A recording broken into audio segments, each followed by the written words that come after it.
Capitol Report is a production of Senate Media Services.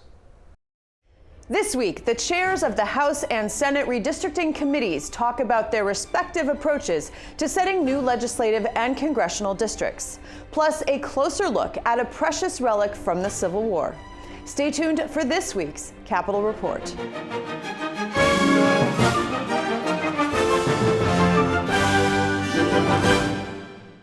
Welcome to this week's program. I'm Shannon Loehrke. Every 10 years following the census, the legislature is charged with the task of redrawing district boundaries for legislative and congressional seats. The Republican-led Senate and the DFL-led House have each drafted new district maps, which will be reviewed in the coming legislative session. This week, I spoke with the chairs of their respective committees, and we begin with Senator Mark Johnson. A press release from the Senate Republican caucus touted the compactness of the Senate's maps in noting that there are fewer county, city, and township splits than in the House DFL proposal. Why was this important? Well, thanks for the question, Shannon. It really was something that's important to me and to the Senate Republicans. In respect to individuals who are going to be out and voting, we want to make sure that there's districts that make sense for the representation that they're trying to elect. So compactness is one of the many factors that we look at when we're doing this. We've got constitutional factors, we've got statutory factors, we've got the court has issued some principles. We've used principles in the past for redistricting, and compactness is one of those that just when you look at a map, you know, does it look compact? Does it look like something that makes sense and that people can understand? And that's one of many factors that people need to be looking at, and we need to be looking at when designing these maps. Because if a district, if you've got to be jumping over certain lines, if it's a narrow district, if it's kind of a goofy looking district, it adds so much confusion to the voter on where do I even vote? Who am I voting for? Where are the candidates? Who's representing me? And to simplify that and make it make sense for citizens across the state is one of those important factors that we need to take into account when designing these maps. So yeah, that's one of the reasons why we tout that fact. There were sort of two schools of thought that I heard referenced in this process of redistricting. One was the idea that you would take the maps that currently exist and just make adjustments according to the population changes. And there was another idea that you would just simply start from scratch and see where that led you following the principles of redistricting that you were just talking about. What was the Senate's approach? Yeah, so the Senate, we look at the population change. That's where we've got to start from is now that population has changed, we want to make sure that each person has the vote that they're constitutionally allowed to have. And so when you're looking at that map, what makes the most sense for the constituents across the state? And it's you completely take the map and throw it in the garbage and redraw a new one. Is definitely one of the ways that you could go about it.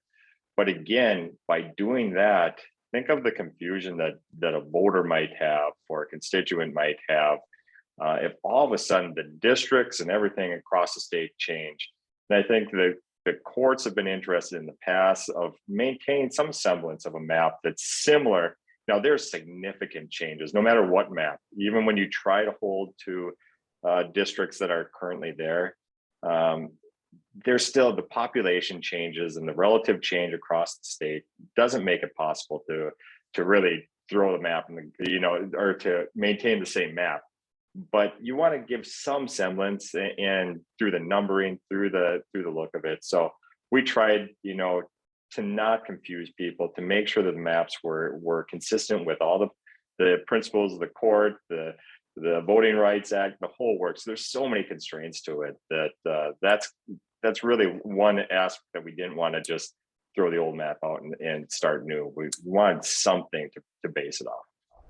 There's one district in particular I'd like to ask you about, because when I glanced at all of the maps, I've looked at all of them, most of the boundaries make sense, in terms of compactness and geography and all of that. But there was one that was a little unusual to me, and it's the proposed Senate District 5, which includes the cities of Breckenridge and Moorhead, and all are parts of 5 counties. The district is long and narrow and almost in the shape of an L. And I'm wondering what prompted that district.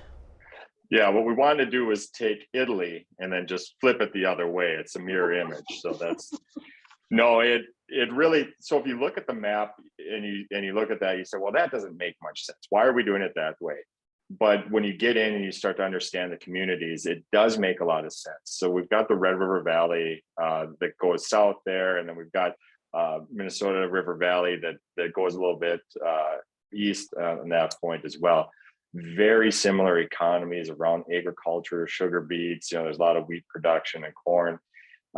So it was really a community of interest on how do we put this together. So it's a Senate district that really represents that agricultural heartland right down that river valley. So there was ways of doing that, but we thought, well, this one really makes sense for the representation of the economy, the industry, the landscape, and everything that's involved there. So that's one of those districts that's a little bit longer and narrower. In reality, it doesn't change the politics of that area. That really wasn't a consideration. It doesn't, change that so much. So it's just a matter of how do these people elect somebody that represents their interests?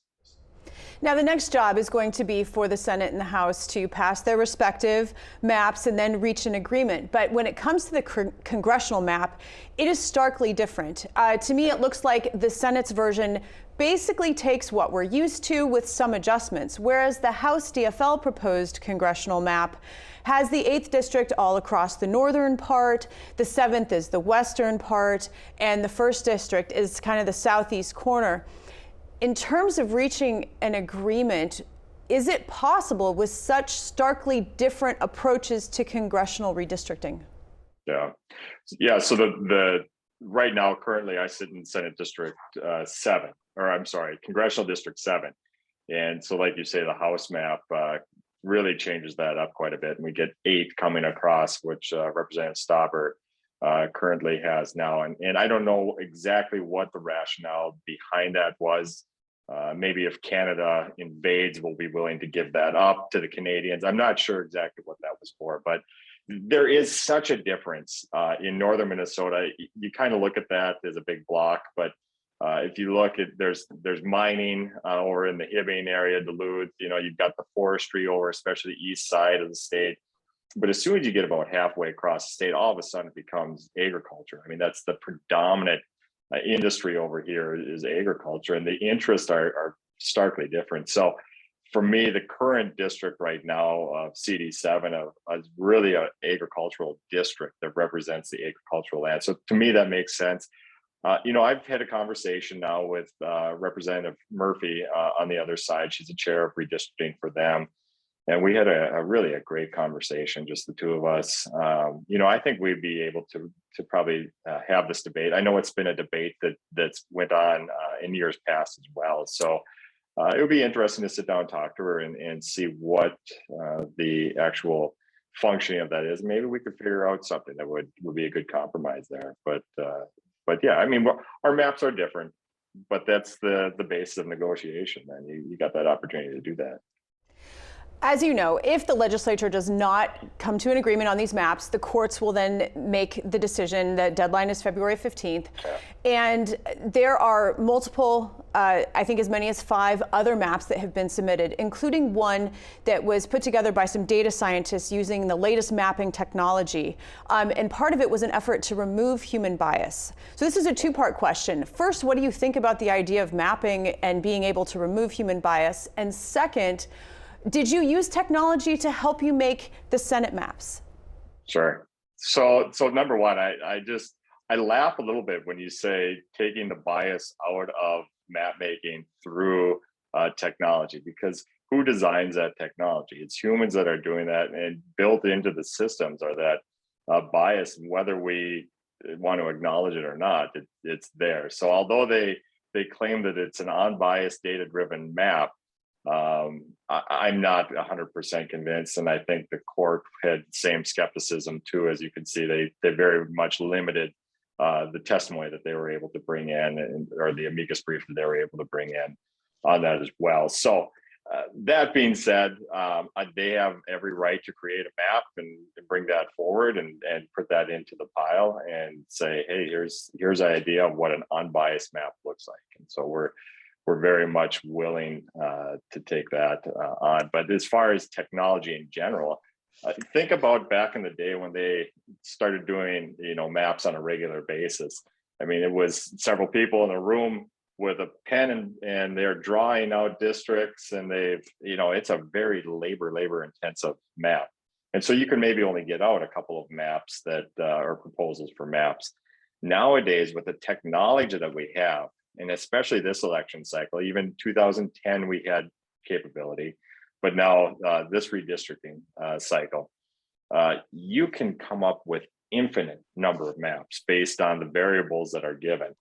And so, for both us and the courts who are reviewing maps and doing things, I mean, it is so overwhelming. But yes, we do use technology, but we also have to, input a lot of the variables that make up the map making process. So it's a combination of the two, technology and people.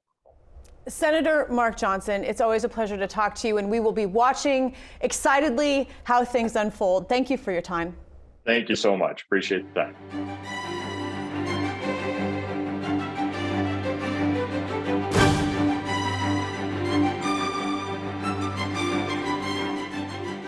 Representative Mary Murphy is the chair of the House Redistricting Committee, and I spoke with her this week about their proposal to redraw Minnesota's legislative and congressional districts.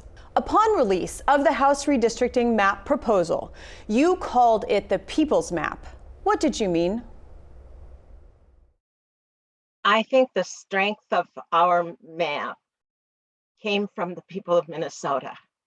We had posted notices all across the state, in every region, in every congressional district. And we urged and embraced the many people who came to give testimony, and we listened to them.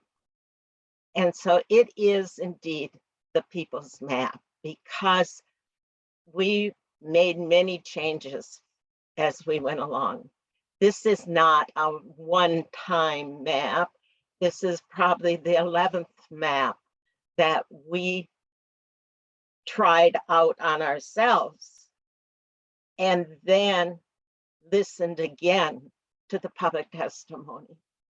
And that, I think, is the strength of our map, and that is the strength of the legislative process that was used to get to the point that our committee passed this map and asked for a bill to be formed.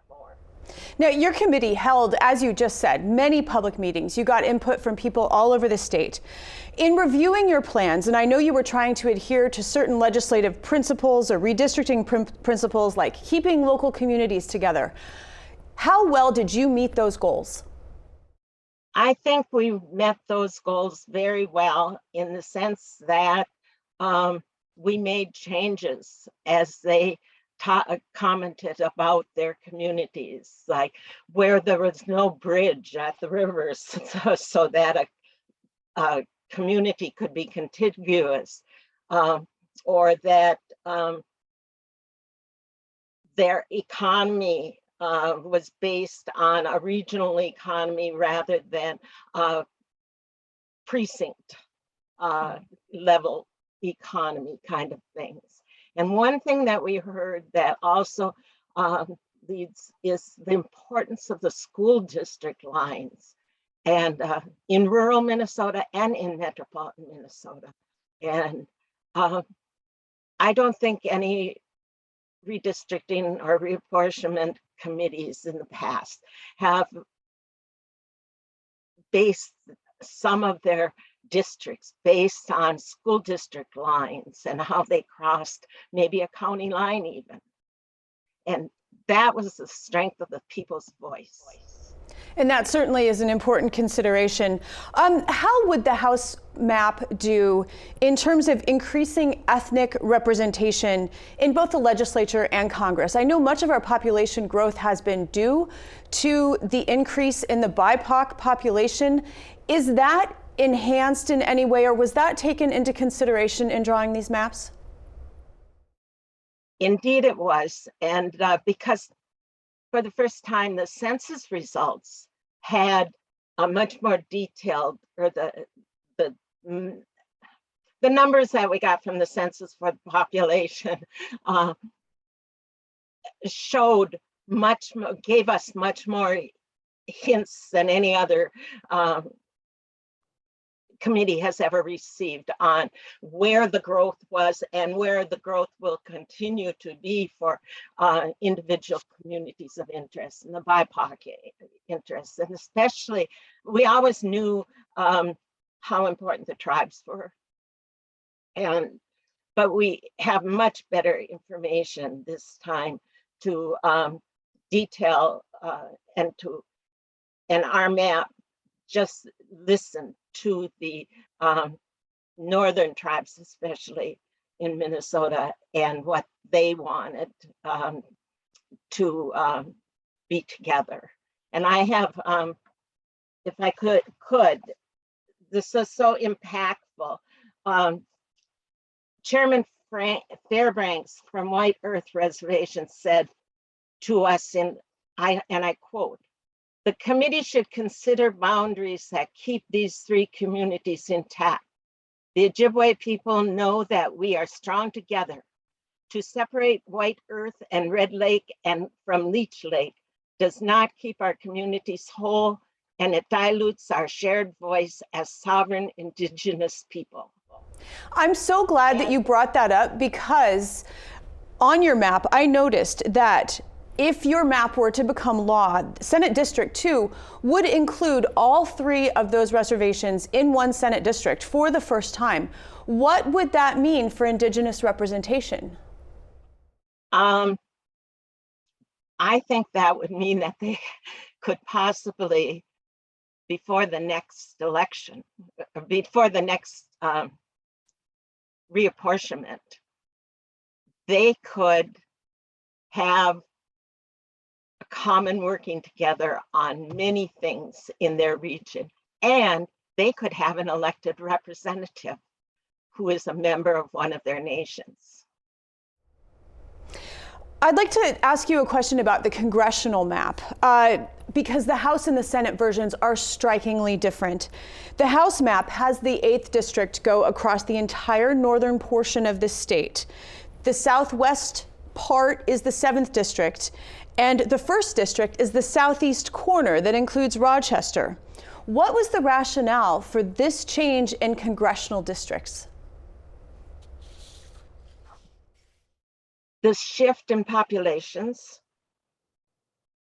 the changes in the agricultural communities, on the economic base, not the economic base of the agricultural communities, but that there are larger, fewer farms.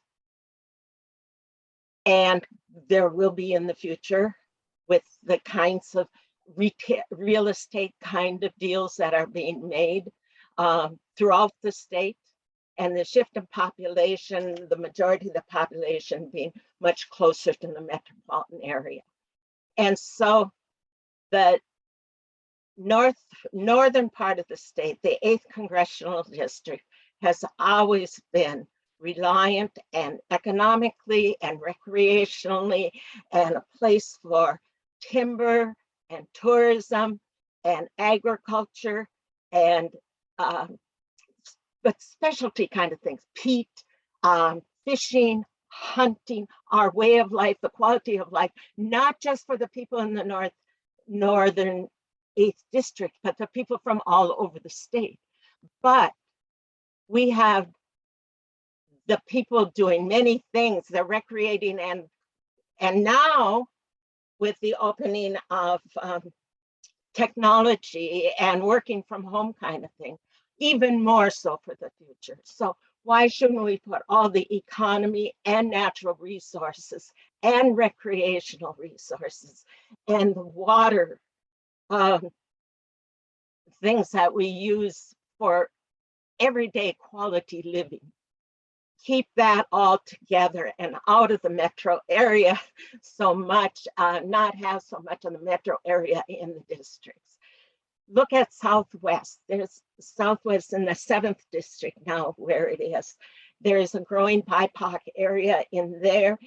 There's less certain kind of farming, but soybeans and wheat farming and harvesting is the main point of life. So the traditional kind of farming is still, there's a place and a home for that without interference of other kinds of things that are kind of put it together. And then the 1st district is switched from manufacturing and educational kinds of things more. And so those are outside. And then the rest of the population has a similar kind of thing bringing them together. Representative, so I went on too long. Well, just very, very quickly, as succinctly as you can, are you hopeful that an agreement can be reached with the Senate to make these maps law? Yes, I am. But to be honest, we have the legislative process that we have to go through too. I have the jackets to our map and the things that we did in my committee. The vote was that we would ask the reviser for the bill. And the bill has been delivered to me, and I'm ready to send the yellow jackets over to the Senate. But we still have to take the bill to the floor of the House of Representatives, so all the representatives have a say in adjusting things or changing things, amendments. Right. And the same process has to take place with Senator Johnson's map. Correct. And we will all be watching very interestedly. Representative Mary Murphy, thank you so much. Thank you.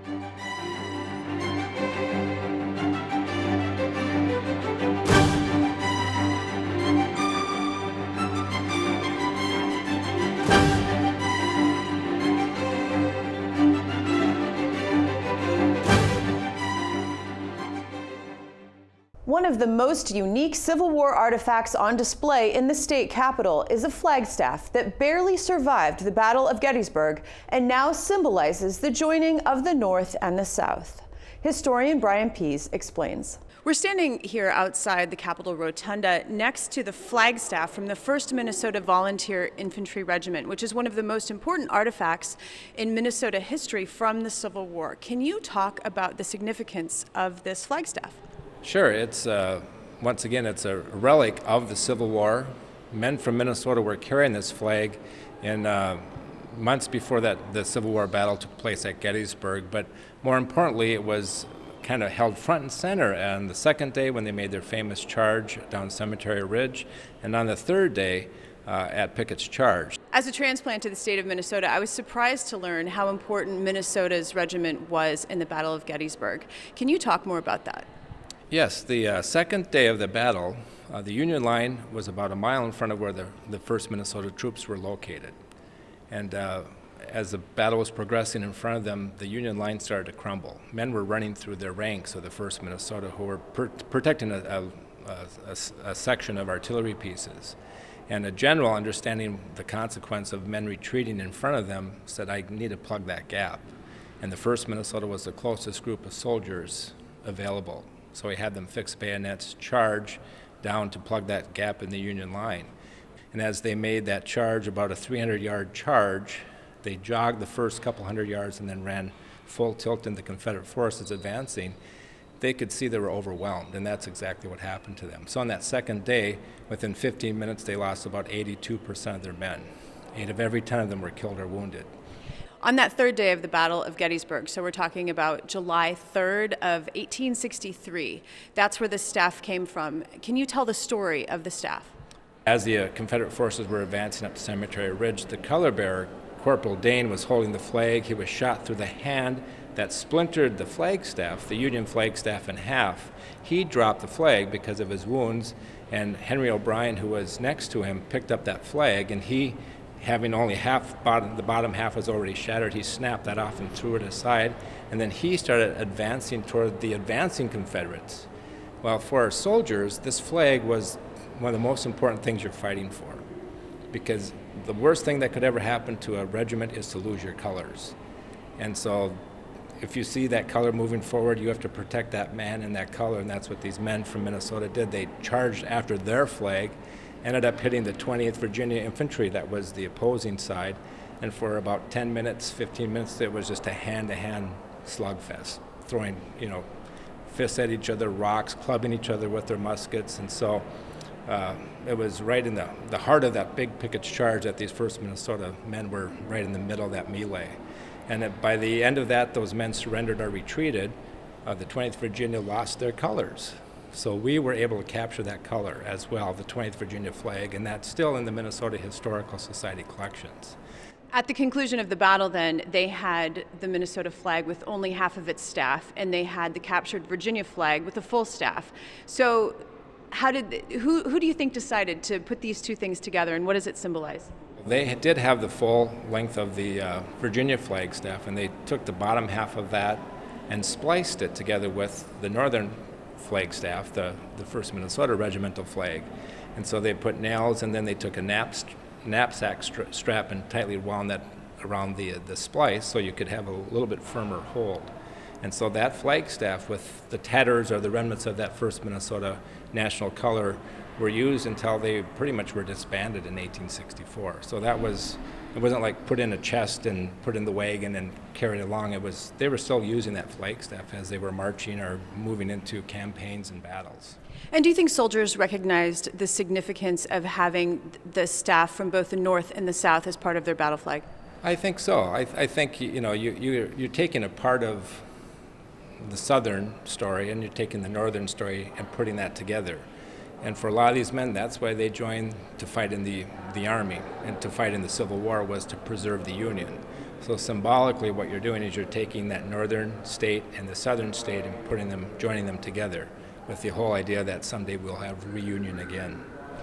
Why is the flag bearer so important in battle? That was an important part of the communication on the battlefield.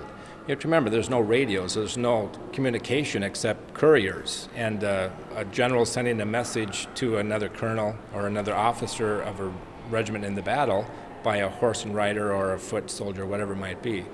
And so they needed to know where to send that message to the colonel. And so the flags not only were that center for those officers, but for the soldiers fighting shoulder to shoulder. So if you're kind of in the middle of a battle and you're trying to figure out where the flag is, and you can see it in front of you, it's like, well, I need to advance because the colonel says, or the officers have told us to move forward. If it's no longer in sight and it's behind us, we have to retreat. So for that soldier, you're fighting for the flag, but you're also looking for that flag for your directions on the battlefield as well.